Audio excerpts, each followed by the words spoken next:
Hi, I'm Tina Renna, reporting here from the Rustic Mill Diner. I'm a reporter. I'm a journalist. Investigative journalist. I'm an investigative journalist. Tonight the county passed a ordinance, and what they're doing is they're switching 14 employees out of Runnells, and they're putting them into the general... DPW. Yeah, Department of Engineering and Public Works. The general county employee list. So if they should sell Runnells, these employees are no longer Runnells employees. They're not under the hospital. They are now in with the other mix of employees, and they'll have bumping rights or whatnot benefits. But I appreciated Director Graziano's response to my questions because it was very informative, and I do appreciate that, and I am going to research this some more and do some writing about it. But just to give you a general idea, John will show you the clip. The employees affected by this ordinance, there's 13 of them. They're following their department head, Anthony Scutari, who is the uncle of Senator Scutari, who you moved earlier. These are just under $1 million. These salaries equal up to. So you're moving $1 million in salaries from the Runnells budget over to the general budget. And you know, this seems to me that there were 32 eliminations in the director's. I don't know how many years that is, and if with those supervisory positions, because right now. Your staff at Runnells, these 14 people that this ordinance covers, 5 of them are supervisors. So you have 5 people supervising the other 9 employees. That's the ratio here. Many of them are very politically connected. And I can't help think if the hospital was sold, this puts them in a better position to bump other employees if it does come down to layoffs. I mean, what are you going to be doing with all these supervisory positions? So you're moving them into the general fund, but they're still going to be working at the hospital. And you also have at least 2 employees that I know of in the personnel department. They're under Department of Administrative Services payroll, but they actually are assigned to Runnells. So those salaries add up to just under $200,000. So we're talking about $1.2 million in salaries of people that are actually working at Runnells, but they're not on the Runnells budget. So I don't know. You know, the word fraud comes to mind. I mean, if you're saying I am sticking to this ordinance, I'm trying to understand why you're moving 5 supervisors around into another department, and I think you need to give us a better explanation than you just did. And if you can also, well, I guess the personnel doesn't come into that, but in total, you have $1.2 million in salaries working at Runnells, but they're not going to be on the Runnells bottom line. So I'd really like an explanation to that, how you could do that, and how you shop Runnells around when you're not presenting the budget in a very clear manner. I would hate to see the taxpayers get involved in another lawsuit. I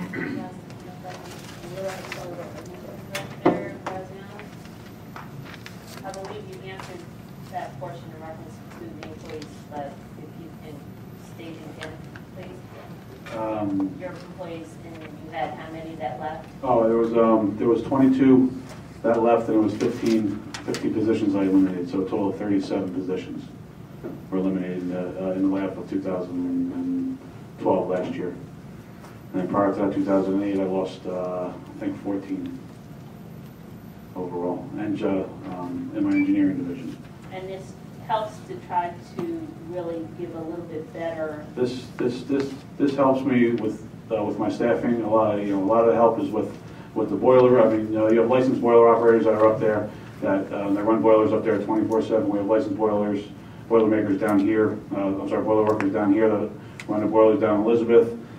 This is actually going to help me save on overtime because I can move people back and forth. You can't just have anybody running the boilers. We have stationary engineers up there. We have a supervising stationary engineer up at the hospital, and we can flip-flop manpower from both of those locations in order to save overtime, and that's just on that. That's just one example on there. The tradespeople, we can move them any place we want within the county now that they're under my, it is a facility. They're back under the facilities division, which I believe is where they belong and where they fit. So I think overall it's gonna work out well. Madam Chair, Thank you. Yes. just a comment on what you said, Joe. These folks who were originally under Public Works or engineer, whatever they were, back in 2006, they were moved under Runnells, and now, in effect, they're really going back to where they were originally. That's correct. Right? Yes. Thank you. Thank you. If I might. Yes, Bill Burgess. Just so I understand, essentially it gives you flexibility in moving your employees to where they're needed as opposed to being somewhere where they might not be needed because That's correct. Prior to this move, Freeholder, I wouldn't be able to just grab any employee, from the hospital, because they work for the hospital, and move them around any place, and vice versa. I just couldn't send people out to different locations when they didn't work for that facility. So now this does give me versatility. I appreciate that. Thank you. Thank you, Madam Chair.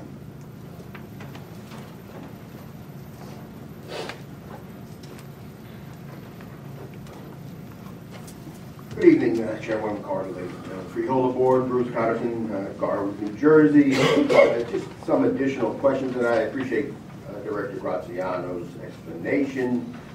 I have to take it with a grain of salt, but let me just ask a couple of questions. Maybe he can answer it. If Ms. Renna is right about 5 are supervisors, are these working supervisors? Because it wouldn't make any sense just to be transferring people that aren't working. They could be sitting behind the desk. That doesn't make any sense. Another question comes up as to, he was saying these people were originally in the DPW, then they were moved to Runnells, and now they're being repatriated to DPW. Well, the question was, I guess, and maybe it was years ago, but why were they moved in the first place? That's the true question, and maybe watchdogs or activists should have asked that question back then, but I guess it got by us, and that's unfortunate. But in the big picture, I see this. Obviously, you're going to be selling the hospital, in my opinion, but we know where this is going because I did my little research in my letter to the editor. It looks like, not guaranteed, but that's the direction it's going. But I would assume that what you're trying to do is make the bottom line of the hospital look a little better, so maybe you can get a better price when you do sell it. So I can't fault this shell game that's going on, because if you get the better price you get for the hospital, that's going back into the general fund, so the taxpayers are getting an advantage out of that deal. But the shuffling of the employees, it kind of leaves a bad taste in my mouth. 5 are supervisors, and why are they being transferred? It sounds like you probably should get rid of them and just transfer the other ones. Thank you.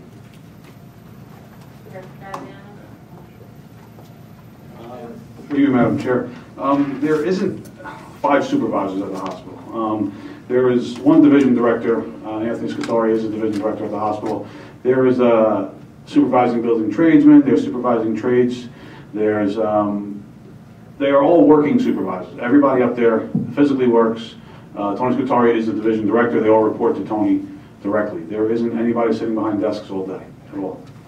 Unless I just want to just make sure everybody knows that and make sure that's clear. But there is one director up there, and it's Anthony Scutari. They all report back to him, and Anthony reports to me directly. You're welcome. Madam Chair? Yes. Just one of the directors up here, and I'm sure this isn't the only move that we've made with your department this year, where we've had shifting of funding. I believe with the Traffic Bureau, we had a loss of state grant dollars for that program, and we evaluated the program, and we funded it through the general fund to keep the program going, correct? That's correct, Fielder. And again, thanks to this board, we were able to do that. That's also a function that was needed widely throughout the county within every municipality within Union County. We needed that, and you guys were allowed me to do that also. We're trying to.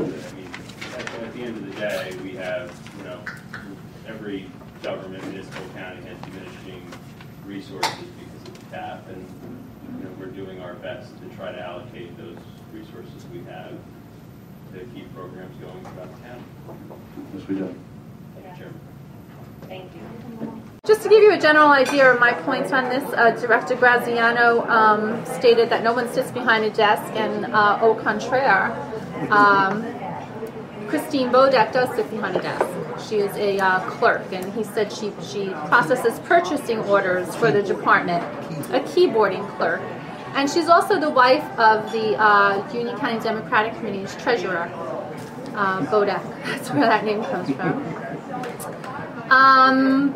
He said these people aren't supervisors, like they sit around and they supervise. I didn't mean that they did silliness. I would never think that you supervise and you do nothing. You actually do work as well.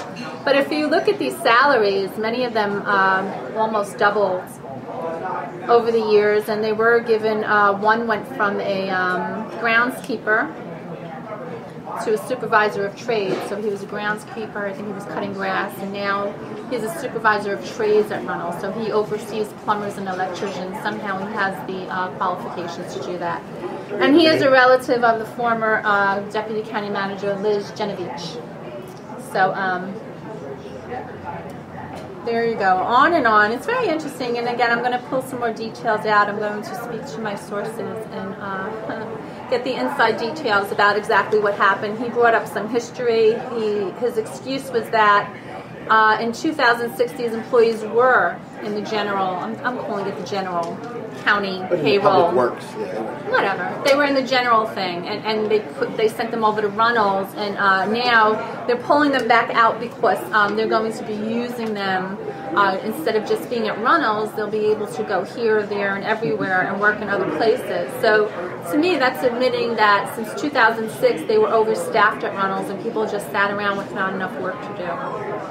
So he also threw out some numbers about how many people were laid off, and so I have a little bit of homework to do. I will report back on that. I'm excited about this project, and I'm going to wait and see how this shakes out if Runnells is sold and who gets bumped over who. I've been doing this since 2005, and I always try and revisit things. So it might take 2 or 3 years, but we'll see how this plays out, and I don't forget anything. Can I ask a question? A keyboard. Yes, Mr. Pepson. Yeah, I have a question, please. A keyboard clerk, I guess, and she's typing up purchase orders. How much do they make these days? Oh, let me tell you. I have that right here, I'm Mr. sure it's an important Patterson. job. She started at making $37,000. She was hired making $37,000 in 1999. Today she's making $63,000. And typing up purchase orders. Typing up purchasing orders, and they are not going to let her go because someone else already is typing up purchasing orders in some other location. They are going to move her and find her another job. And that's another thing. All these people that are with these titles, are they going to go back to being, the supervisor of trades? Is he going to go back to cutting grass because they have a supervisor of trades at the administration building? Or That's interesting. It goes on and on. There's so much to write about. I'm excited. Yes, it's a shell game that they're playing. You have the former Democratic chair of Roselle Park on there, building supervisor, facility chief. Can we assume these people are competent? We can always assume, and we always hope for the best, and we can only allege if they're not, because what do we know? So. They must be competent since the budget's only $500 million, right? Well, if this is going on since 2006 and these employees are underutilized since 2006, that's $7 million in salaries sitting down up at Runnells. Not to mention all the Runnells employees. I mean, I think we've gotten a lot of feedback when Runnells employees were vocal about getting laid off last year about how all those people sit in their offices and do nothing. I can only assume who they were talking about, referring to. But I would have to say that Director Graziano took note of those complaints, and maybe he's trying to rectify that now. Maybe I'll have something positive to report. Yeah, that actually segues into what I did talk about, that Graziano's also getting another 13 people into his department from a grant that dried up. And it turns out these people actually do the line striping for the county roads. And I pointed out that line striping for county roads is actually one of the true purposes of county government. and they shouldn't have been working on a grant. They should have been in the employ anyway. But somehow, Why aren't they in the SLAP program? Why don't they have those people doing that? I mean, does that like take a lot of skill to be a line striker? Well, it actually.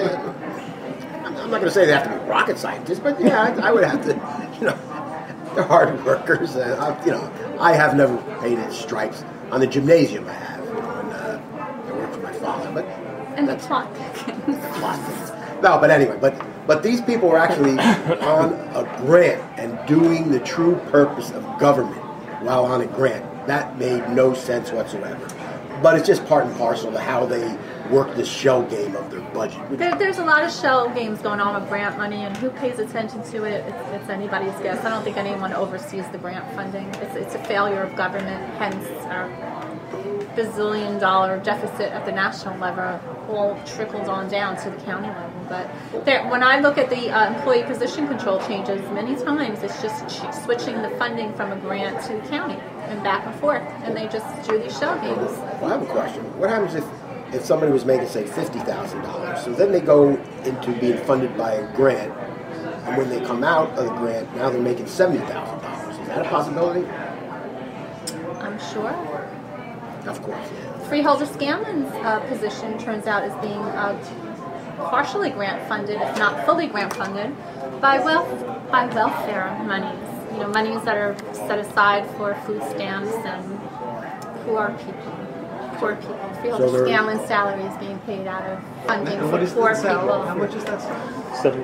$75,000. So they're taking $75,000 out of the poor people's mouths.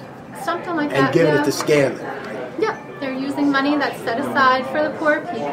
Oh, as a manager And they're giving who has it to no her experience to manage this new management position. They needed another management position. Perhaps it's because they have more poor people in Union County now than they did before they created this position.